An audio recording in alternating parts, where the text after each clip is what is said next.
Santet Daun Muda. Karya Kang Ramli Author. Chapter 19.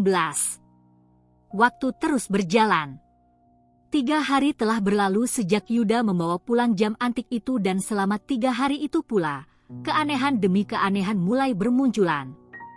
Namun, Yuda terlalu sibuk menghitung uang.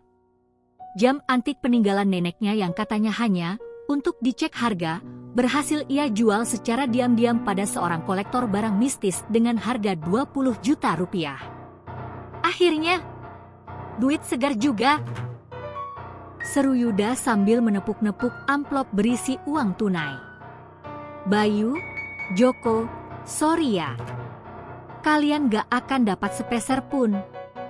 Sementara itu, Bayu dan Joko yang menunggu kabar dari Yuda tak juga mendapat telepon atau pesan. Bayu mulai curiga. Gue rasa Yuda udah jual jam itu tanpa kabar. Kayak kita gak pernah ikut hasilnya. Dia emang bajingan, Joko mendesis. Kalau jam itu dijual tanpa izin, kita gak cuma kehilangan hak. Kita bisa kena celaka. Ingat apa kata nenek? Namun semua sudah terlambat. Yuda telah memutus tali darah dan tali janji, dan kini sesuatu mulai mendatanginya. Malam setelah jam itu terjual, Neni merasakan suasana aneh di rumah. Angin dingin berembus dari ventilasi yang seharusnya tertutup. Dio terbangun dari tidur dan menangis keras, padahal biasanya anak itu tidur pulas. Aku mimpi ada nenek tua berdiri di pojok kamar, ucap Dio. Neni tercekat dan memeluk erat Dio.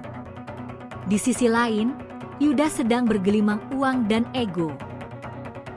Yuda sedang asik mabuk-mabukan, main judi, dan bahkan kembali mendatangi klub malam. Rejeki gak boleh ditahan, ya kan? Kata Yuda sambil tertawa keras. Namun dini hari itu, saat pulang dalam keadaan setengah sadar, Yuda melihat bayangan hitam duduk di kursi depan rumah. Bajunya seperti kain jarik tua, rambutnya panjang beruban, dan mata kosong menatapnya dari kejauhan. Siapa lo? Bentak Yuda. Bayangan itu hanya bergumam.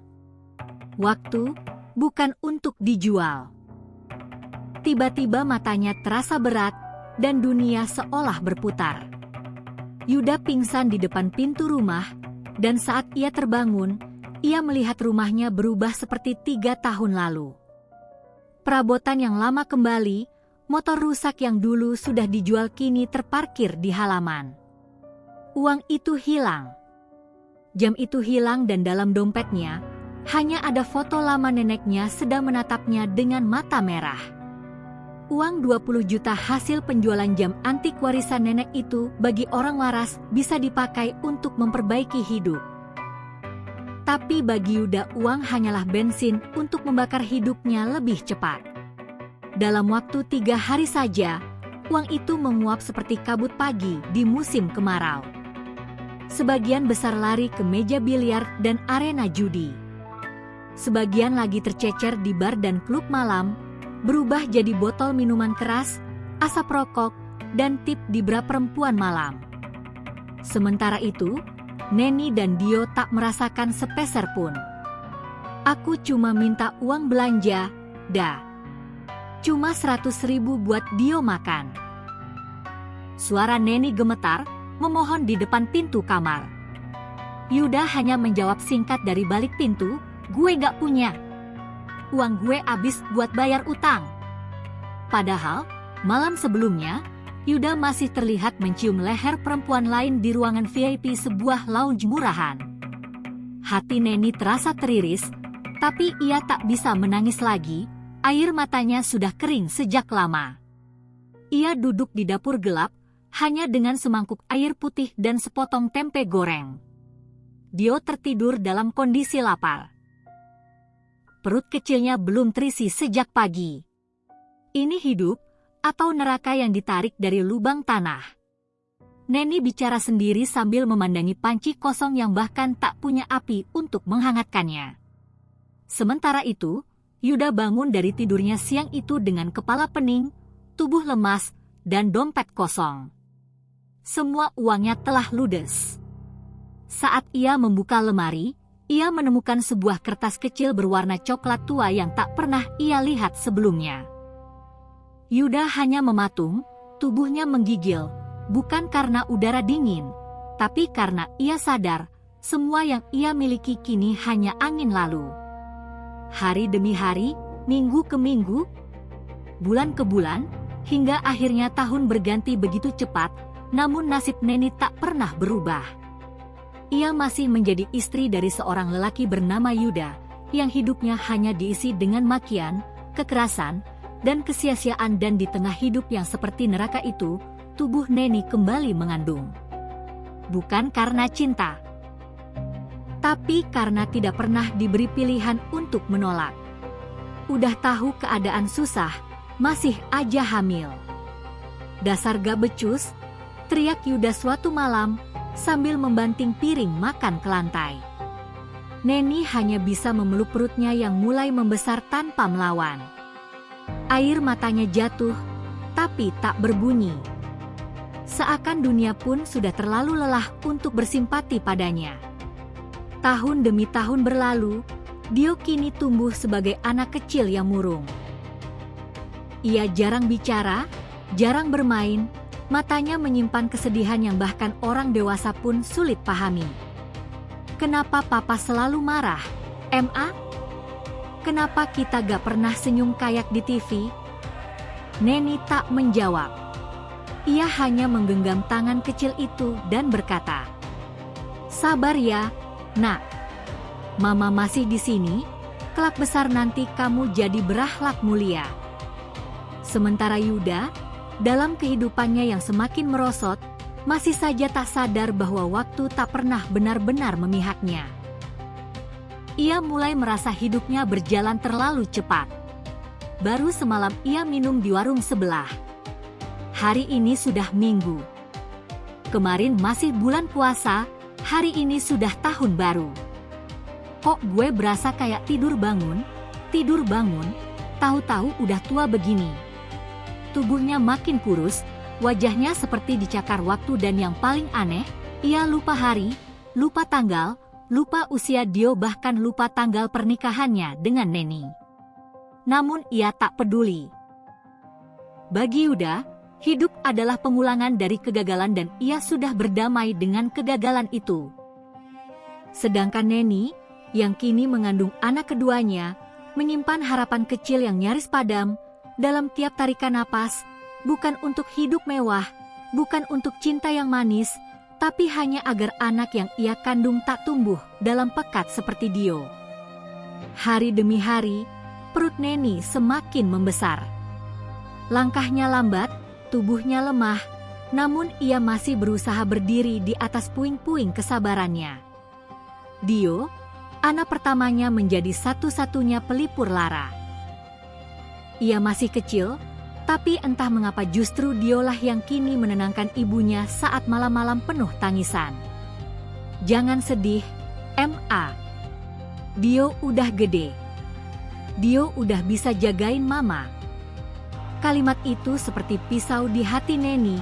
Bagaimana mungkin anak sekecil itu dipaksa tumbuh sebagai pelindung? Sementara itu, Yuda semakin jauh dari rumah.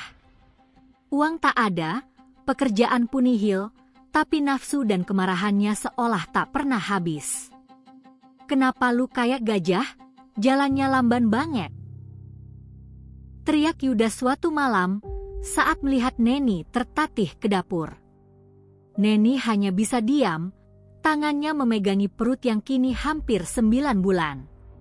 Setiap malam, bayi dalam kandungannya bergerak liar, kadang menendang, kadang seperti menari, berputar seolah tak sabar ingin keluar.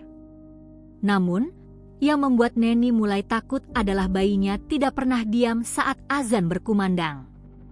Setiap azan, baik subuh, zuhur, asyar, maghrib maupun isya, perutnya terasa seperti diremas dari dalam.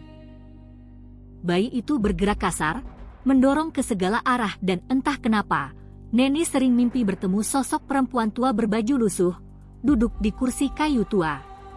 Neni mulai takut, bukan hanya pada Yuda, bukan hanya karena kemiskinan dan kelelahan, tapi karena ia mulai merasakan ada sesuatu dalam rahimnya.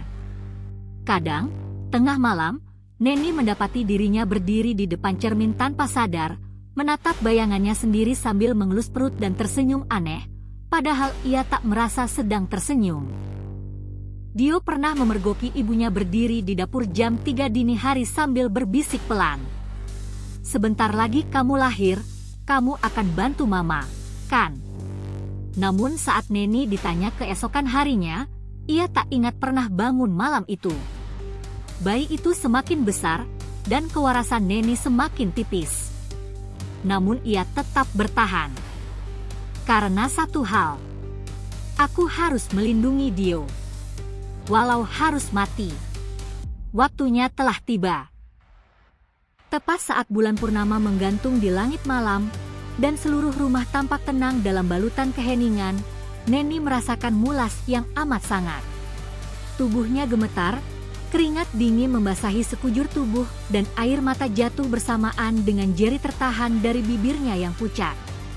"Aduh! Dio, tolong panggil tetangga, mama mau lahiran." Dengan langkah terbata, Dio yang baru berusia 5 tahun berlari keluar rumah sambil menangis. Beruntung, salah satu tetangga yang baik hati segera membantu dan membawa Neni ke rumah sakit terdekat. Beberapa jam kemudian, dengan nafas terengah dan tubuh nyaris tak sadarkan diri, Neni akhirnya melahirkan seorang bayi perempuan mungil, berkulit pucat dengan mata hitam pekat seperti malam tanpa bintang. Perawat membungkus bayi itu dan menyerahkannya kepada Neni. Saat kulit Neni bersentuhan dengan kulit bayinya, ada hawa dingin mengalir, dingin seperti logam tua yang lama terkubur. Namun Neni tersenyum. Senyum kecil penuh harap yang entah datang dari kekuatan mana.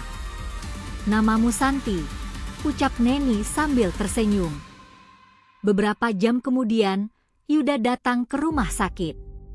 Matanya tampak sedikit bercahaya, senyumnya lebar saat melihat Neni menggendong bayi mungil berbalut kain merah muda.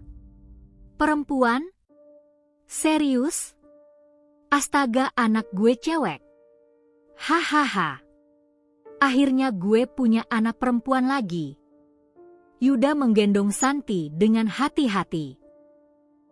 Ia terlihat benar-benar bahagia untuk pertama kalinya dalam waktu yang lama. Namun Neni hanya diam. Ia tak yakin apakah kebahagiaan itu akan bertahan atau hanya perangkap manis yang disiapkan oleh waktu. Bersambung.